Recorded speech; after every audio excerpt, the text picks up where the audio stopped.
خاتمہ پارہ سورۃ الانعام کا آخری رکوع نکالیں۔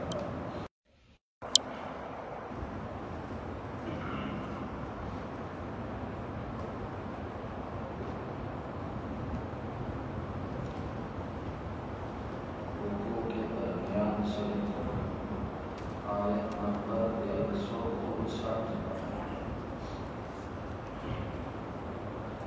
خاتمہ پارہ سورۃ الانعام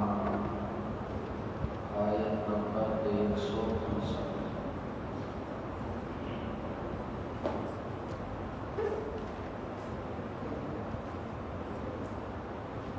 أعوذ بالله من الشيطان الرجيم بسم الله الرحمن الرحيم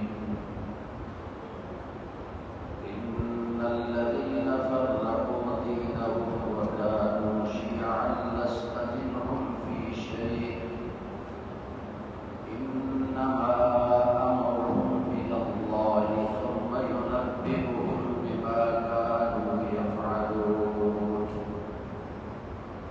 من جاء بالحسنة فله عشر أمثالها ومن جاء بالسيئة فلا يجزى إلا مثلها وهم لا يظلمون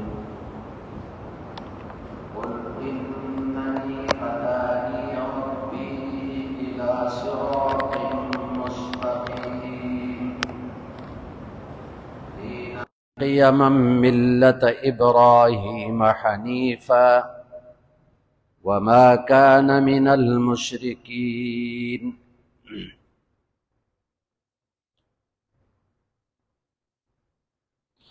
إن الذين فرقوا دينهم بے شک جن لوگوں نے جدا جدا کر دیا اپنا دین وَكَانُوا شِيَعًا اور بن گئے وہ فرقے لَسْتَ مِنْهُمْ فِي شَيْءٍ آپ کا ان سے کوئی تعلق نہیں انما امرهم الی اللہ بے شک ان کا معاملہ اللہ کے سپرد ہے ثم ينبئهم بما كانوا يفعلون پھر بتلا دے گا ان کو اللہ جو یہ کرتے تھے من جاء بالحسنہ جو کوئی لے کر آئے ایک نیکی فلہ عشر امثالہا اس کو 10 گنا ملے گا ومن جاء بالسیئہ اور جو لے کر آئے ایک گناہ فلا یجزى الا مثلہا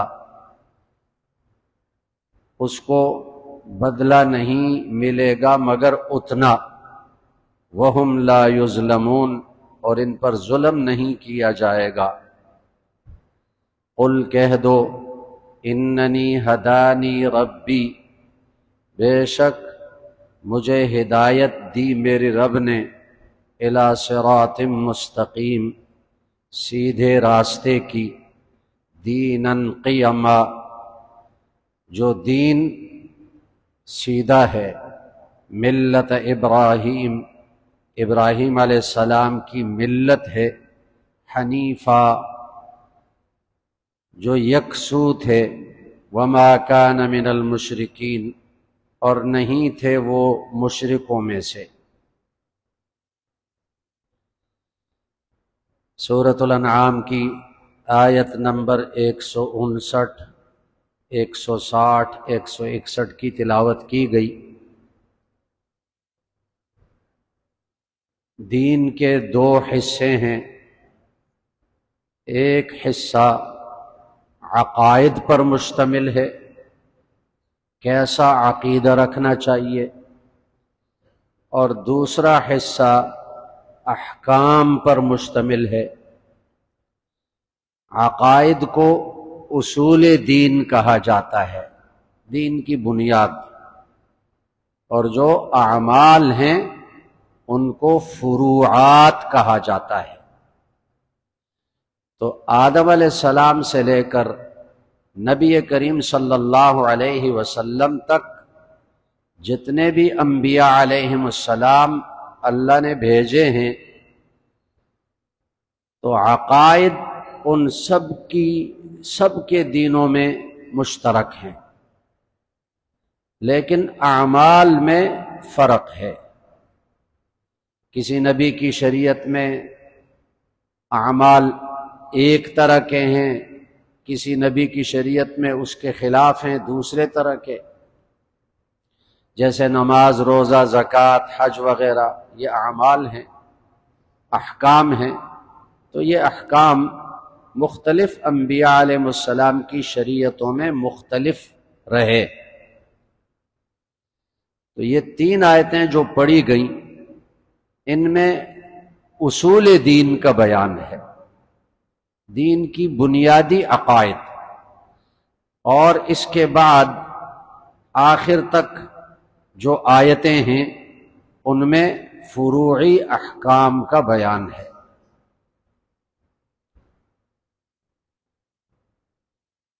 تو پہلی آیت میں اللہ نے فرمایا کہ جن لوگوں نے اپنے دین کو جدا جدا کر دیا اور فرقے بن گئے، اے نبی صلی اللہ علیہ وسلم آپ کا ان فرقوں سے کوئی تعلق نہیں، اور ان کو قیامت کے دن اللہ بتلا دے گا کہ یہ دنیا میں کیا کرتے رہے، یہ فرقے کیوں بنتے ہیں۔ نبی کریم صلی اللہ علیہ وسلم نے ایک حدیث میں ارشاد فرمایا کہ بنو اسرائیل کے 72 فرقے بنے، اور میری امت میں 73 فرقے بنیں گے، اور ان 73 فرقوں میں سے ایک فرقہ جنت میں جائے گا، باقی سارے فرقے جہنمی ہیں، سب جہنم میں جائیں گے۔ تو صحابہ نے پوچھا یا رسول اللہ، وہ جنت میں جانے والا فرقہ وہ کون سا ہوگا؟ تو نبی کریم صلی اللہ علیہ وسلم نے فرمایا ما انا علیہ و اصحابی، جنت میں جانے والی جماعت وہ ہے جو میرے اور میرے صحابہ کے نقش قدم پر چلے، جس راستے پر میں چل رہا ہوں اور جس راستے پر میرے صحابہ چل رہے ہیں، اس راستے پر چلنے والے وہ جنت میں جائیں گے، وہ جنتی فرقہ ہے۔ اور اس فرقے کو، اس جماعت کو اہل السنت والجماعت کہا جاتا ہے۔ اہل السنت کا معنی رسول اللہ صلی اللہ علیہ وسلم کی سنت پر چلنے والے، والجماعہ، جماعت سے مراد صحابہ کی جماعت ہے، صحابہ کے نقش قدم پر چلنے والے، یہی فرقہ جنت میں جائے گا، یہ جماعت جنت میں جائے گی۔ اسی طرح دوسری حدیث میں نبی کریم صلی اللہ علیہ وسلم نے فرمایا کہ صحابہ سے فرمایا اگر میرے بعد تم زندہ رہو تو تم امت میں اختلاف پاؤ گے، اور اس اختلاف کے زمانے میں تم نے کیا کرنا ہے، علیکم بسنتی وسنت الخلفاء الراشدین، میری سنت کو لازم پکڑو اور میرے خلفاء راشدین ابو بکر، عمر، عثمان و علی رضی اللہ عنہم، ان کی سنت کو لازم پکڑو، یہ جماعت جنت میں جانے والی ہے۔ اسی طرح ایک حدیث میں نبی کریم صلی اللہ علیہ وسلم نے فرمایا اصحابی کالنجوم بأیہم اقتدیتم اہتدیتم، میرے صحابہ ستاروں کے مانند ہیں، جس صحابی کی پیروی کرو گے ہدایت پا جاؤ گے۔ تو گویا کہ جنت میں جانے والی جماعت رسول اللہ صلی اللہ علیہ وسلم نے متعین فرما دی کہ جو رسول اللہ صلی اللہ علیہ وسلم کے نقش قدم پر اور رسول اللہ صلی اللہ علیہ وسلم کے صحابہ کے نقش قدم پر چلنے والے ہیں، یہ جماعت جنت میں جانے والی ہے۔ اب یہ فرقے کیسے بنتے ہیں؟ فرقے اس طرح بنتے ہیں، کچھ لوگ قرآن مجید کو رسول اللہ صلی اللہ علیہ وسلم کی احادیث اور تشریحات کے بغیر خود سمجھنے کی کوشش کرتے ہیں۔ وہ یہ سمجھتے ہیں کہ ہم قرآن مجید کا مطالعہ کریں گے، عربی زبان سیکھیں گے تو ہم خود سمجھیں گے۔ قرآن مجید کو سمجھنے کے لیے گویا کہ رسول اللہ صلی اللہ علیہ وسلم کی احادیث کی ضرورت نہیں، یہ گمراہ ہو گئے۔ اس لیے کہ نبی کریم صلی اللہ علیہ وسلم نے ایک راستہ متعین کر دیا، قرآن مجید اور رسول اللہ صلی اللہ علیہ وسلم کی سنت اور صحابہ کا راستہ وہ متعین کر دیا۔ اسی طرح جو لوگ صحابہ کرام کی تشریحات اور ان کے اقوال کے بغیر قرآن اور حدیث کو خود سمجھنے کی کوشش کریں گے، وہ گمراہ ہو جائیں گے، وہ گمراہ فرقہ بن جائے گا۔ تو اس اعتبار سے یہ فرقے بنتے ہیں، یا تو ان کا دعویٰ یہ ہوتا ہے کہ ہمیں احادیث کی ضرورت نہیں، ہم تو خود قرآن کو سمجھیں گے، تو گمراہ ہو گئے، یا ان کا دعویٰ یہ ہے کہ ہم قرآن اور حدیث کو خود سمجھیں گے، ہمیں صحابہ کرام کی تشریحات، انہوں نے جو قرآن اور حدیث کی تشریحات کی اس کی ہمیں ضرورت نہیں، تو ایسے لوگ گمراہ ہو جائیں گے۔ چنانچہ اسلام کے ابتدائی دور میں معتزلہ، خوارج اور جہمیہ، کرامیہ، مرجئہ، شیعہ، یہ فرقے وجود میں آئے۔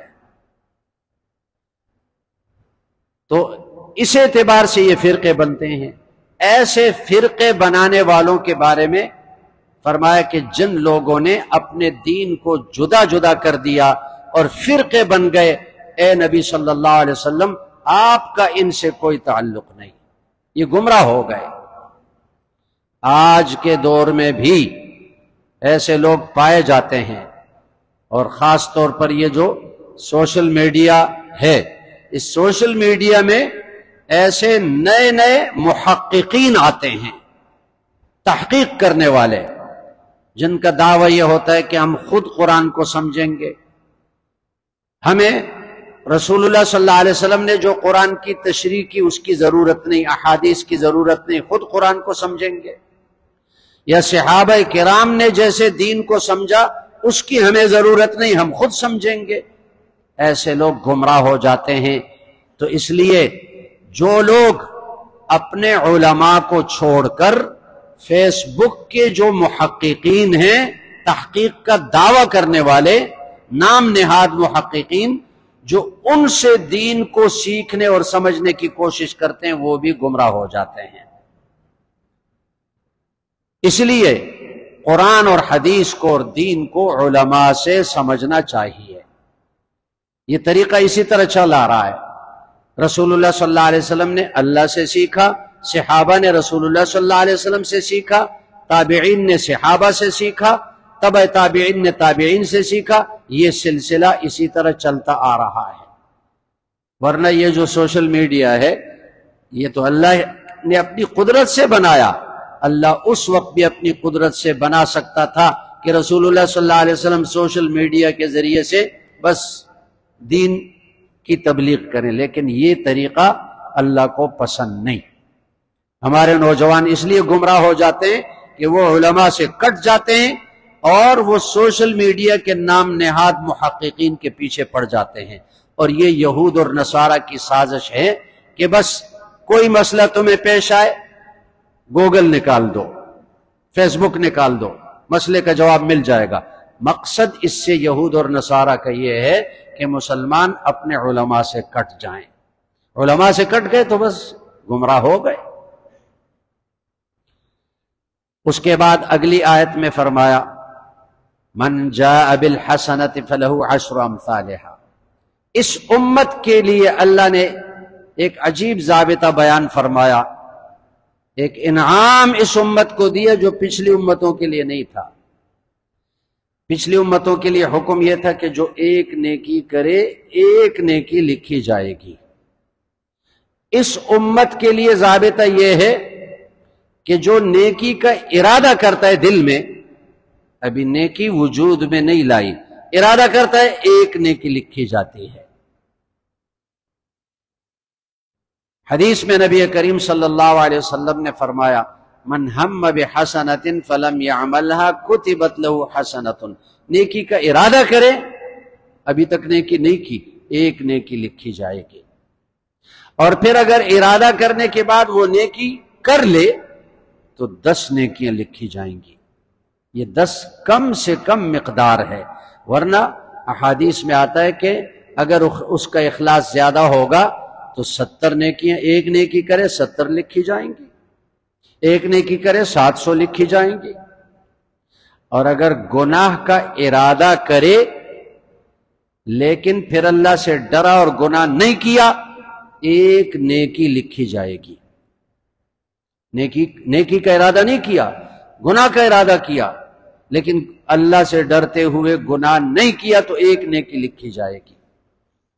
اور اگر گناہ کر لیا تو ایک لکھا جائے گا، ایک گناہ کیا ایک لکھا جائے گا۔ یہ اللہ کا اتنا فضل ہے۔ لیکن یہاں اللہ نے یہ فرمایا من جاء بالحسنہ، جو لے کر آئے نیکی۔ اب نیکی کرنے کا ذکر نہیں، یہ نہیں فرمایا جو نیکی کرے، فرمایا جو لے کر آئے۔ کیا مطلب؟ نیکی کرنے کے بعد اس کی حفاظت ضروری ہے کہ قیامت کے دن وہ نیکی لے کر آئے، اس نیکی کو ضائع نہیں کیا۔ اب نیکی کیسے ضائع ہوتی ہے؟ اگر ایک آدمی شرک کرے تو ساری نیکیاں ضائع ہو جاتی ہیں۔ اسی طرح لا تبطلوا صدقاتکم بالمن والاذی، صدقہ ایک نیکی ہے، زکوٰۃ صدقہ، اگر اس کے بعد صدقہ کرنے کے بعد اس فقیر کو تکلیف پہنچائے، نیکی برباد۔ احسان جتائے، نیکی برباد۔ اسی طرح قرآن سے ثابت ہے، اگر اللہ کے کسی حکم کا مذاق اڑائے، نیکی برباد۔ نبی کریم صلی اللہ علیہ وسلم کی گستاخی کرے، نیکی برباد۔ لوگوں کے حقوق اس کے ذمے ہیں وہ ادا نہیں کرتا، نیکی برباد۔ کسی کی غیبت کی، نیکیاں اس کو دے دی، کسی کو گالی دی، نیکیاں اس کو دے دی، کسی پر ظلم کیا، نیکیاں اس کو دے دی۔ تو اس لیے فرمایا من جاء بالحسنہ، جو نیکی لے کر آئے محشر کے میدان میں، یعنی نیکی کرنے کے بعد اس کی حفاظت کی، فلہ عشر امثالہا، اس کے لیے 10 نیکیاں لکھی جائیں گی۔ ومن جاء بالسیئہ، اور جو لے کر آئے گناہ، لے کر آئے، اگر گناہ کرنے کے بعد توبہ کیا تو گناہ مٹ گیا، لے کر تو نہیں آیا میدان محشر میں، توبہ نہیں کی تو گناہ لے کر آیا، فلا یجزا الا مثلہا، ایک ہی گناہ لکھا جائے گا، وہم لا یظلمون، اور ان پر ظلم نہیں ہوگا۔ قل اننی ہدانی، اگلی آیت کا شان نزول یہ ہے کہ یہود اور نصارہ اور مشرکین، یہ 3 طبقے تھے نبی کریم صلی اللہ علیہ وسلم کے زمانے میں، اور یہ تینوں، ان میں سے ہر ایک طبقہ اپنی نسبت ابراہیم علیہ السلام کی طرف کرتا تھا۔ مشرکین کہتے تھے ہم تو ابراہیم علیہ السلام کے نقش قدم پر چلتے ہیں، یہود کہتے تھے ہم ابراہیم علیہ السلام کے نقش قدم پر چلنے والے ہیں، نصارہ کہتے تھے ہم ابراہیم علیہ السلام کے نقش قدم پر چلنے والے ہیں۔ تو اس کے جواب میں اللہ تعالیٰ نے یہ آیت نازل فرمائی، اے نبی صلی اللہ علیہ وسلم کہہ دیجئے اننی ہدانی ربی الی صراط مستقیم، مجھے میرے رب نے سیدھے راستے کی رہنمائی کی، سیدھے راستے کی۔ وہ سیدھا راستہ کیا ہے؟ دینا قیما، یہ دین اسلام جو قائم ہے، قیمن قائم۔ قائم کا یہ مطلب بھی ہے کہ یہ حق ہے، قائم کا یہ مطلب بھی ہے کہ یہ دین قیامت تک رہے گا، ختم نہیں ہوگا۔ ملت ابراہیم حنیفہ، جو ملت ہے یعنی دین ہے ابراہیم علیہ السلام کا، حنیفہ، جو تمام غیروں سے کٹ کر ایک اللہ کی طرف متوجہ ہونے والے تھے۔ وما كان من المشرکین، وہ تو مشرک نہیں تھے۔ تو مشرکین اللہ کے ساتھ سینکڑوں نہیں ہزاروں بتوں کو شریک بناتے ہیں، لاکھوں شریک بناتے ہیں۔ کیسے ان کا دعویٰ ہے کہ ہم ابراہیم علیہ السلام کی شریعت پر ہیں؟ ابراہیم علیہ السلام تو مشرک نہیں تھے۔ یہود عزیر علیہ السلام کو خدا مانتے ہیں، خدا کا بیٹا مانتے ہیں، وہ کیسے ابراہیم علیہ السلام کے دین پر ہوئے؟ یہود تو شرک کرتے ہیں۔ نصارہ 3 خدا مانتے ہیں، وہ تو مشرک بن گئے، وہ کیسے ابراہیم علیہ السلام کے دین پر ہیں؟ ابراہیم علیہ السلام مشرک نہیں تھا۔ تو اس لیے ابراہیم علیہ السلام کی ملت پر اور دین پر صرف مسلمان ہے، یہود نہیں، نصارہ نہیں، مشرک نہیں۔